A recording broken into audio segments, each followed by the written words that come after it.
السلام علیکم دوستو، آج آپ نے یہ بات توجہ سے سننی ہے۔ دوستو، اگر میری یہ بات غلط ہو تو آپ کی ہر دی گئی سزا مجھے قبول ہے۔ دوستو، بات یہ ہے کہ آج ہم نے اس بات پر غور و فکر کرنا ہے کہ بھائی ہم لوگ ناکامی کو پسند کیوں کرتے ہیں۔ اب آپ یہ کہیں گے کہ بھائی ہم لوگ تو ناکامی کو پسند نہیں کرتے، لیکن دوستو یہ صرف ہماری زبان کی بات ہے۔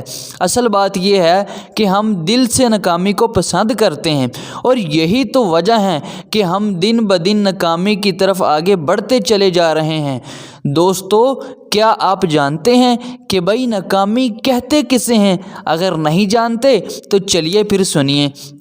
دوستو دیکھو، آج کی اس ویڈیو میں آپ لوگوں کو 5 ایسی باتیں بتاؤں گا جو آپ لوگوں کو ناکامی کی طرف لے کر جاتی ہیں، آپ کو تباہی، نقصان، گھاٹے اور خسارے میں ڈالتی ہیں۔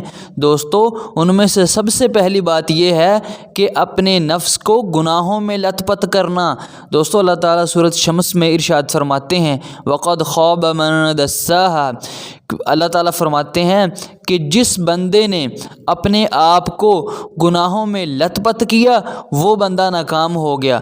دوستو، یہ آیت تمام گناہوں کو شامل ہے، چاہے وہ جو بھی گناہ ہو وہ انسان کو ناکامی کی طرف لے کر ہی جاتا ہے، لیکن دوستو بالخصوص یہ گناہ ہیں جن میں سے نشہ کرنا، خودکشی کرنا، اور اسی طریقے سے حرام خوری کرنا، زنا کاری کرنا اور دوسروں کو دھوکہ دینا۔ دوستو یہ گناہ تو بہت ہی زیادہ خطرناک ہیں۔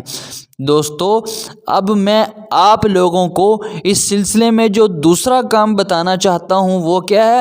اللہ تعالیٰ کے ساتھ شرک کرنا۔ دوستو یہ بہت ہی خطرناک ہے۔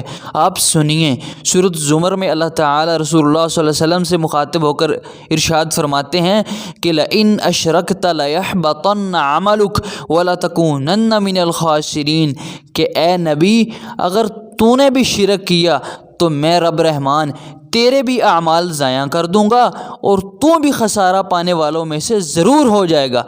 دوستو، اب سوال یہ ہے کہ یار اگر رسول اللہ صلی اللہ علیہ وسلم شرک کرنے کی وجہ سے خسارہ پانے والوں میں سے ہو سکتے ہیں تو بھائی مجھ جیسا ایک امتی شرک کرنے کی وجہ سے خسارہ پانے والا کیوں نہیں ہو سکتا؟ تو یار پھر ہم شرک سے باز کیوں نہیں آ جاتے؟ اور دوستو شرک ہے کیا؟ کہ اللہ کے علاوہ دوسرے کی عبادت کرنا، اللہ کے علاوہ دوسرے کو مشکل کشا اور حاجت روا سمجھنا۔ اب دوستو اس سلسلے میں آپ لوگوں کو جو تیسری بات بتانا چاہتا ہوں وہ کیا ہے کہ اپنے مال اور اپنی اولاد کی وجہ سے اللہ کے ذکر سے غافل ہو جانا۔ سورۃ منافقون میں اللہ تعالیٰ فرماتے ہیں یا ایھا الذین آمنوا لا تلہکم اموالکم ولا اولادکم عن ذکر اللہ ومن یفعل ذلک فاولئک هم الخاسرون۔ کیا ایمان والو، خبردار تمہیں تمہارے مال اور تمہاری اولادیں کہیں اللہ کے ذکر سے غافل نہ کر دیں، اللہ کے ذکر سے دور نہ کر دیں۔ دوستو ہوتا کیا ہے کہ آج اذان ہو جاتی ہے، ہم لوگ مال کمانے کے لیے اپنی دکان پر بیٹھے رہتے ہیں، اپنی اولاد کے لیے مال کمانے کے لیے بیٹھے رہتے ہیں، اور ہماری سوچ کیا ہوتی ہے کہ اگر میں مسجد میں نماز پڑھنے چلا گیا نا تو مجھے خسارہ پڑ جائے گا، مجھے کاروبار میں نقصان ہو جائے گا۔ اللہ تعالیٰ فرماتے ہیں اور نقصان یہ نہیں کہ تم نماز پڑھنے جاؤ گے، نقصان تو یہ ہے کہ تم نماز کو چھوڑ کر اپنے کاروبار پر بیٹھے ہو۔ دوستو اب اس سلسلے میں آپ لوگوں کو جو چوتھی بات بتانا چاہتا ہوں وہ کیا ہے کہ اسلام کو چھوڑ کر کوئی اور دین اختیار کرنا۔ سورۃ آل عمران میں اللہ تعالیٰ فرماتے ہیں وَمَن يَبْتَغِ غَيْرَ الْإِسْلَامِ دِينًا فَلَن يُقْبَلَ مِنْهُ وَهُوَ فِي الْآخِرَةِ مِنَ الْخَاسِرِينَ۔ اللہ تعالیٰ کیا فرماتے ہیں کہ جو بندہ اسلام کو چھوڑ کر کوئی اور دین اختیار کرے گا تو اس سے ہرگز قبول نہ کیا جائے گا، اور فرماتے ہیں کہ وہ بندہ آخرت میں گھاٹا اور خسارہ پانے والوں میں سے ہوگا۔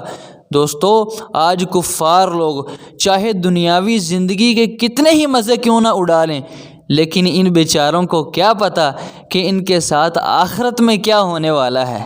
اگر ان کو پتہ چل جائے تو یہ کبھی ایسے نہ کریں۔ دوستو اب اس سلسلے میں آپ لوگوں کو جو پانچویں بات بتانا چاہتا ہوں وہ کیا ہے کہ رحمان کو چھوڑ کر شیطان کو اپنا دوست بنا لینا اور اس کی بات ماننا اور اس کے جناب پیچھے چلنا۔ دوستو اللہ تعالیٰ سورۃ فاطر میں ارشاد فرماتے ہیں ان الشیطان لکم عدو، کہ لوگوں یاد رکھنا یہ جو شیطان ہے، شیطان یہ تمہارا کھلا دشمن ہے۔ دوستو اب ظاہر بات ہے کہ جو بندہ دشمن کی بات مانے گا تو بھائی دشمن اسے ناکام ہی کرے گا، اور کیا کرے گا دوستو لیکن عجیب بات یہ ہے جو آگے اللہ تعالیٰ نے اسی آیت میں فرمایا کہ فَاتَّخِذُوهُ عَدُوًّا، یہ شیطان تمہارا دشمن ہے، اسے دشمن سمجھو۔ دوستو عجیب بات یہ ہے کہ ہم شیطان کو اپنا دشمن سمجھنے کی بجائے ہم نے اس کو اپنا دوست سمجھ لیا۔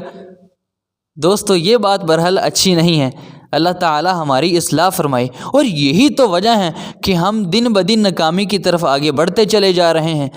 دوستو ویڈیو اچھی لگی ہو تو ویڈیو کو لائک ضرور کیجیے گا، چینل کو سبسکرائب کر کے بیل نوٹیفیکیشن کو آل پر کلک کر دیجیے، اور کمنٹ باکس میں ضرور بتائیے کہ ہم شیطان سے کیسے بچ سکتے ہیں۔ دوستو ملتے ہیں کسی ایسی ہی امیزنگ ویڈیو میں، تب تک کے لیے مجھے دیجیے اجازت، اللہ حافظ۔